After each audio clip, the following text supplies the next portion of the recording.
that standoff at the University of Missouri. Students and football players protesting incidents of racism on campus and calling for the university's president to resign.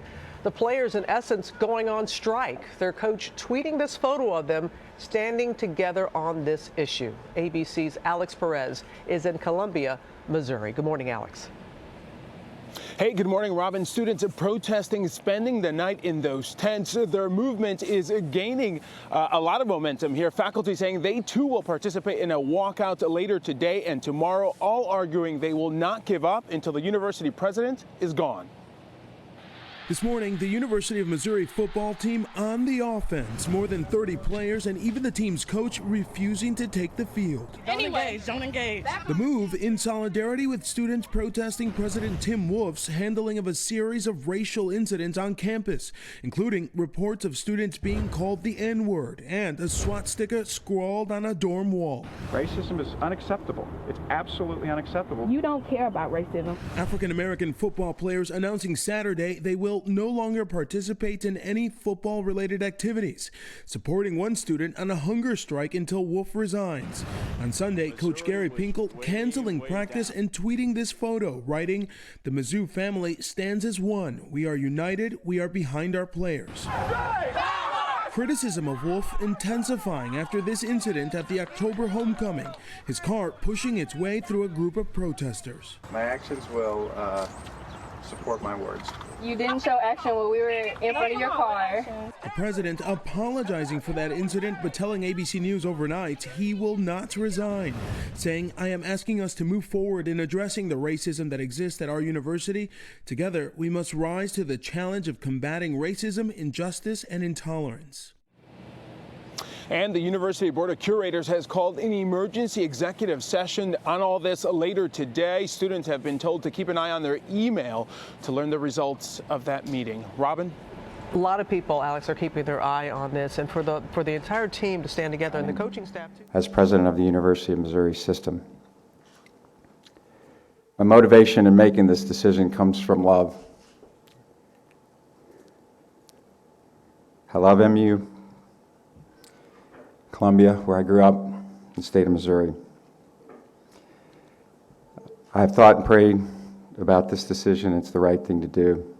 To our students, from concerned students 1950 to our grad students, our football players and other students, the frustration and anger that I see is clear, real, and I don't doubt it for a second. To the faculty and staff who have expressed their anger, their frustration, it too is real. To my friends and my supporters that have been so gracious and have sent so many emails and texts and calls of support, I understand that you might be frustrated as well. And I take full responsibility for this frustration, and I take full responsibility for the inaction that has occurred.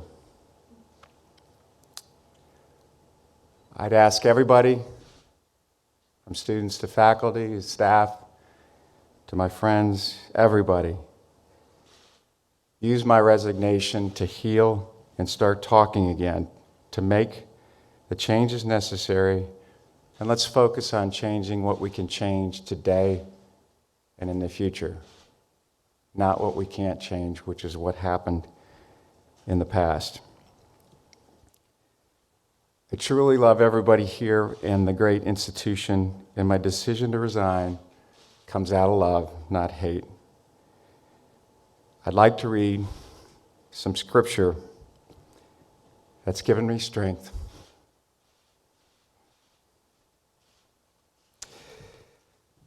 I hope it provides you with some strength as well as we think about what's next. I have to also give credit to my daughter for reminding me of the scripture.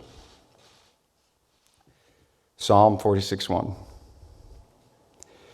God is our refuge and strength, an ever-present help in trouble.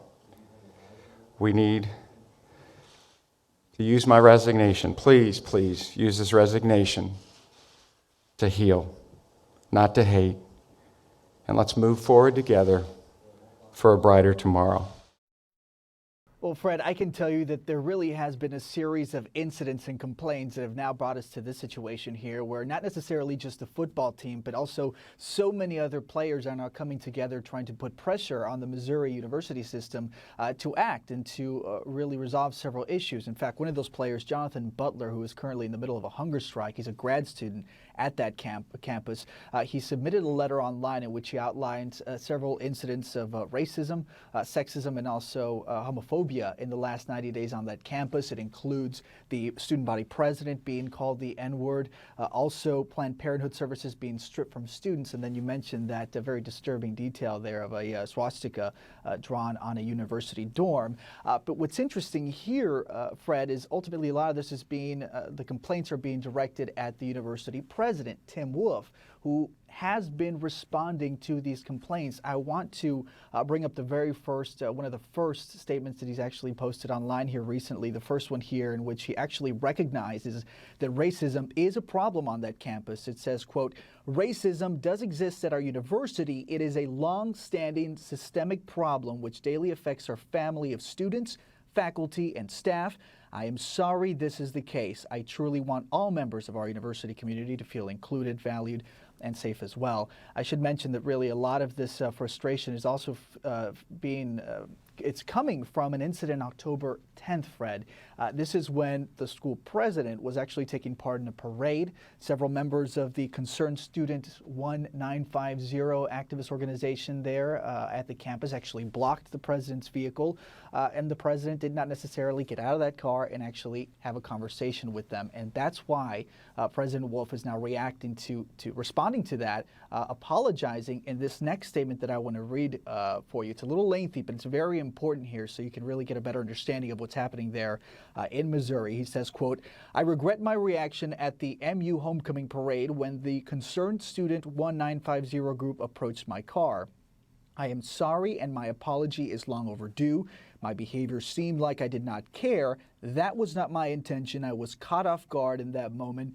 Nonetheless, had I gotten out of the car to acknowledge the students and talk with them, perhaps we wouldn't be where we are today," which, by the way, he's also referring to a majority of those high school, rather the college football team actually refusing to play and to practice. And lastly, Fred, I do need to include this because just a few moments ago, President Wolfe putting out yet another statement just a few minutes ago here that I'm reading, in which he's actually saying that it is clear that changes need to happen within the Missouri university system. As a result, he's actually working with several representatives at the university to try to make this change happen through a systemic diversity and inclusion strategy plan. He's giving school officials until April 2015 to come up with that plan and actually put it into effect.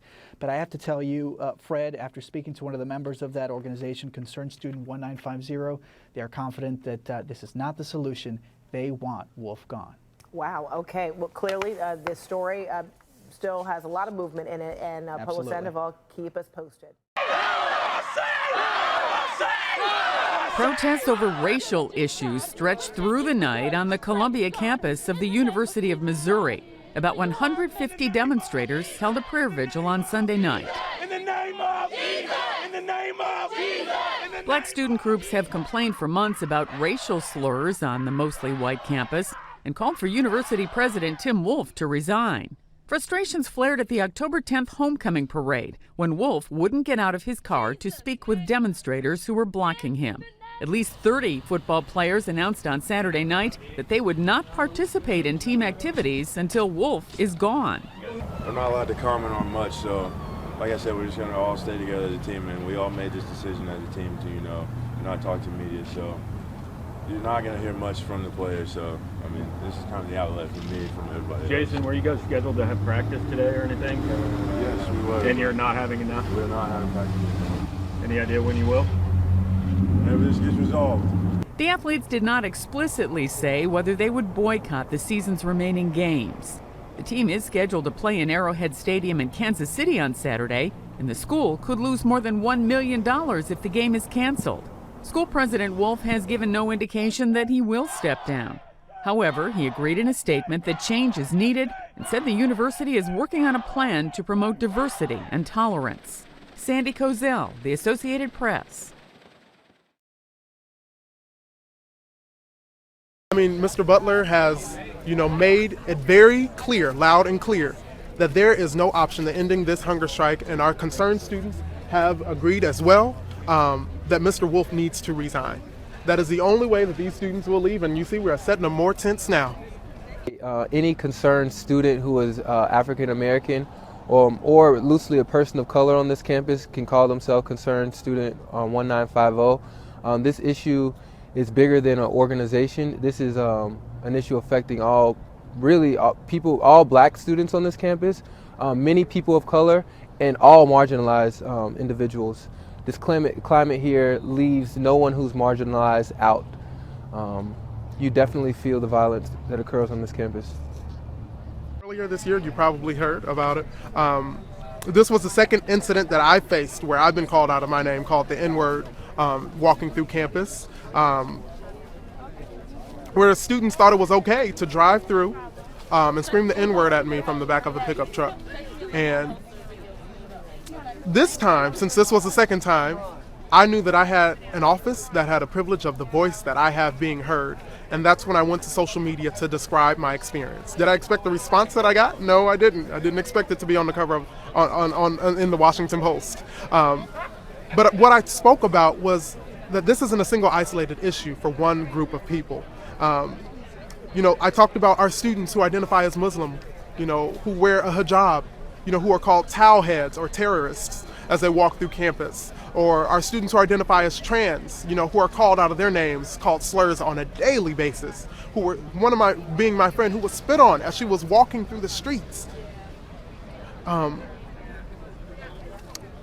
are some of the experiences of MU students here. We had a swastika drawn in a residence hall out of feces. And this was not the second time this semester that a swastika was found in one of our residence halls.